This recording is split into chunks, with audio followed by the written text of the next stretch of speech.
હરિઓમ. સૌને જય શ્રી કૃષ્ણ.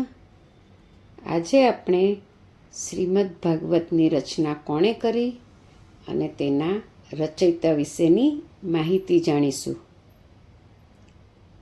શ્રીમદ ભાગવતની રચના મહર્ષિ વેદવ્યાસે કરી હતી એ તો બધાને ખબર જ હશે, પરંતુ તેમનો જન્મ ક્યાં થયો હતો એ કોઈને ખ્યાલ છે? તેમનો જન્મ ઘરમાં પણ નહોતો થયો, તેમનો જન્મ જંગલમાં પણ નહોતો થયો. તો ક્યાં થયો હશે? કોઈને સ્વપ્ને પણ ખ્યાલ ન આવે એવી જગ્યાએ. બોલો, કોઈને યાદ આવે છે કે ક્યાં થયો હશે? વિચારો.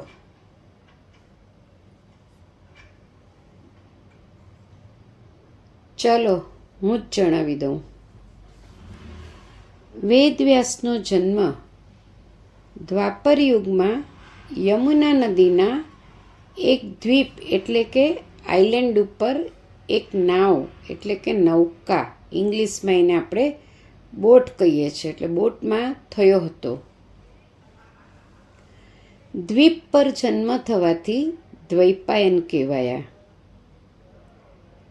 અને શ્યામ વર્ણના હોવાથી કૃષ્ણ કહેવાયા. એટલે તેઓ કૃષ્ણ દ્વૈપાયન નામથી જાણીતા થયા. તેમનો જન્મ અષાઢી પૂર્ણિમાને દિવસે થયો હતો. તેથી આ દિવસને આપણે સૌ વ્યાસ પૂર્ણિમા અથવા તો ગુરુ પૂર્ણિમાના તરીકે ઉજવીએ છીએ. હિન્દુ ધર્મમાં તેઓ મહાન અને પરમ ગુરુના રૂપમાં પૂજાય છે. વ્યાસજી ઋષિ પરાશર અને સત્યવતી, એમનું બીજું નામ છે મત્સ્યગંધા, એમના દીકરા હતા. ઋષિ પરાશરે સત્યવતીને વરદાન આપ્યું હતું કે તેનો પુત્ર મહાન ઋષિ બનશે. વ્યાસજી જન્મતાની સાથે જ યુવાન બની ગયા અને તેમની માતાની સંમતિ લઈ, તેમની માતાની પરમિશન લઈ તપ કરવા નીકળી ગયા હતા. તેઓ વેદવ્યાસ કેવી રીતે કહેવાયા? તો વ્યાસજીએ એક વેદના 4 ભાગ કર્યા: ઋગ્વેદ, સામવેદ, યજુર્વેદ અને અથર્વવેદ. આ રીતે વેદોને વિભાજિત એટલે કે ડિવાઈડ કરી ગ્રંથને આસાન બનાવ્યા અને તેનો વિસ્તાર એટલે કે વ્યાસ કર્યો, તેને એક્સપાન્ડ કર્યો, એટલે તેઓ વેદ વ્યાસ કહેવાયા. ભગવાને સ્વયં વ્યાસના રૂપમાં અવતાર લઈ વેદોનો વિસ્તાર કર્યો હતો, વેદોને એક્સપાન્ડ કર્યા હતા.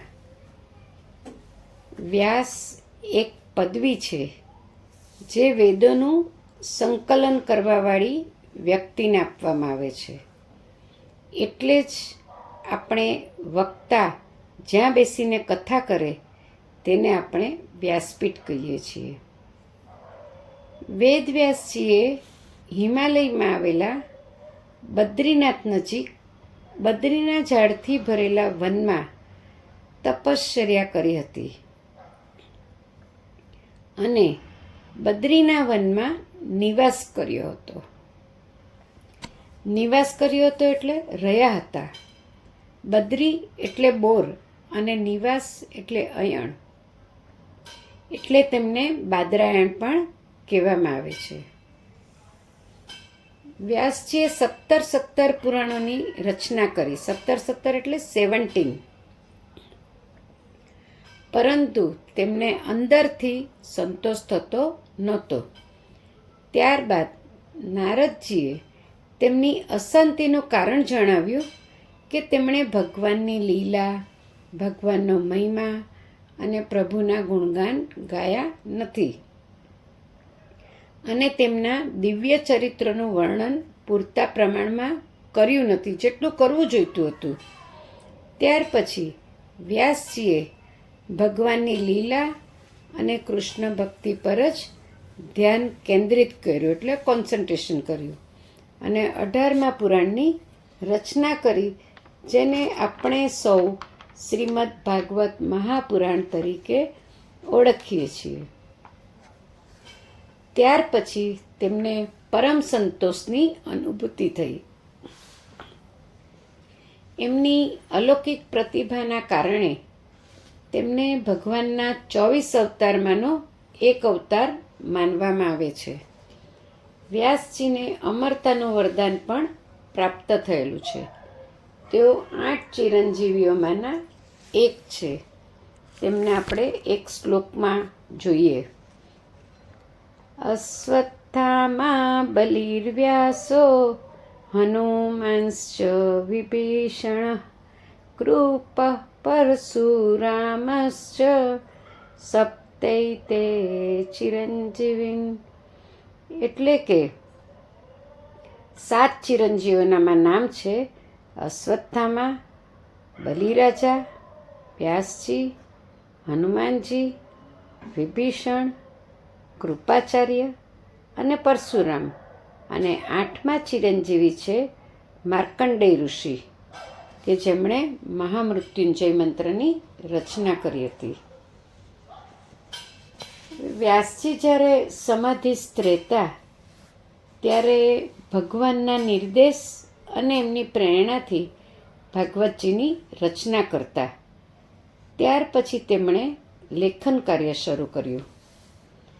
આપણને પ્રશ્ન થાય કે આ મહાપુરાણનું લેખન કાર્ય ક્યાં થયું હશે? તો આ મહાપુરાણનું લેખન કાર્ય ઉત્તરાખંડમાં આવેલું બદ્રિકાશ્રમની બાજુમાં સરસ્વતી નદીના તટ ઉપર માણા ગામની બાજુમાં આવેલી વ્યાસ ગુફામાં આ મહાપુરાણનું લેખન કાર્ય થયું હતું. વ્યાસજીના લગ્ન અરણી દેવી, એમનું બીજું નામ છે વાટિકા દેવી, એમની સાથે થયા હતા. તેમને એક પુત્ર હતો જેનું નામ સુખદેવજી હતું, જે પરમ જ્ઞાની, વૈરાગી અને બ્રહ્મચારી હતા, જેમને માતાના ગર્ભમાં જ ભગવાનના દર્શન થયા હતા. વ્યાસજી તેમના પુત્રને જગત કલ્યાણ માટે ભાગવતજી ભણાવે છે. અને ત્યાર પછી સુખદેવજી રાજા પરીક્ષિતને આ કથા અમૃતથી મોક્ષ અપાવે છે. આવા જ્ઞાની અને વિરક્ત સુખદેવજીને આપણા સૌના કોટી કોટી વંદન. તમને મારો આ વિડીયો ગમ્યો હોય તો લાઈક, શેર અને સબસ્ક્રાઈબ જરૂરથી કરજો, જેથી કરીને આવનારા વિડીયોના નોટિફિકેશન્સ તમને મળતા રહે. સૌને મારા જય શ્રી કૃષ્ણ.